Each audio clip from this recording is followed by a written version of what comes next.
Hello, जय हिंद। आज हम बात करने वाले हैं फूल के बारे में कि फूल आखिर फुलाते कैसे हैं, कली से इतना बड़ा कैसे हो जाते हैं। तो आज हम उसके बारे में डिस्कस करने वाले हैं।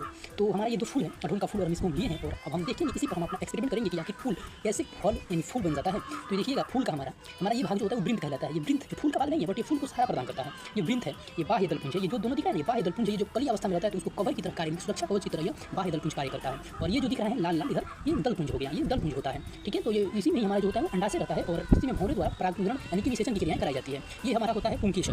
पुंकेसर के ही भाग में हमारा निकला रहता है, इसमें नहीं है, बहुत सारे फूलों में नहीं रहता है। इसमें पुंकेसर नहीं है। पुंकेसर के दो भाग होते हैं। तो पुंकेसर, ये देखिए पुंकेसर ऐसा ही रहता है बट वो निकला रहता है, तो ये पुंकेसर हो गया। और पुंकेसर में ही होता है हमारा परागकोश, और परागकोश में ये जो छोटे छोटे दाने दिखाई दे रहे हैं, ये छोटे छोटे दाने हमारा परागकण है। ये परागकण जब देखिए दो फूलों से बताते हैं, ये परागकण जब इसका परागकण इसके वर्तिकाग्र तक पहुंचता है तो ये निषेचन की क्रियाएं संपन्न होती हैं। कि भंवरा जब इस फूल से बैठ करके इस फूल पर आएगा तो ये फूल में निषेचन की क्रियाएं हो जाएंगी। तो निषेचन भी दो प्रकार की होती है, यानी कि परागण भी दो प्रकार के होते हैं, स्वपरागण और परपरागण। जब भंवरा इसी फूल पर बैठ करके यहाँ की जो ये छोटे छोटे दाने हैं इसको लेकर के यहाँ जब इस अंडाशय में रख देता है तो ये कलियाँ जो होती है वो फूल बन जाती है। यहाँ से जब यहाँ तक रख देता है, यानी कि सेम फूल में अगर यहाँ से लेकर के सेम फूल में रख दिया तो स्वपरागण होता है। और जब ये फूल है और इस दूसरे फूल से भंवरा यहाँ पर अगर बैठ जाता है तो परपरागण की क्रियाएं होती है। और सबसे ज़्यादा जो क्रिया होती है वो अच्छी परपरागण की क्रियाएं ही होती हैं।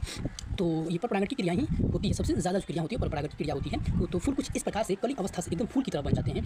जो परागण की क्रियाएं होती है वो बहुत सारे प्रकार की होती है, कीटों के द्वारा भी होती है, हवा के माध्यम से भी होती है। जैसे धान की खेतों में इतना ज़्यादा कीट नहीं रहते हैं, अगर इतना ज़्यादा कीट खोजा जाए तो धान सालों लग जाएंगे फलने के लिए। तो धानों में जो क्रियाएं होती हैं वो एक हवा के माध्यम से परागण की क्रियाएं होती हैं। तो उम्मीद है कि आपको ये समझ आया होगा।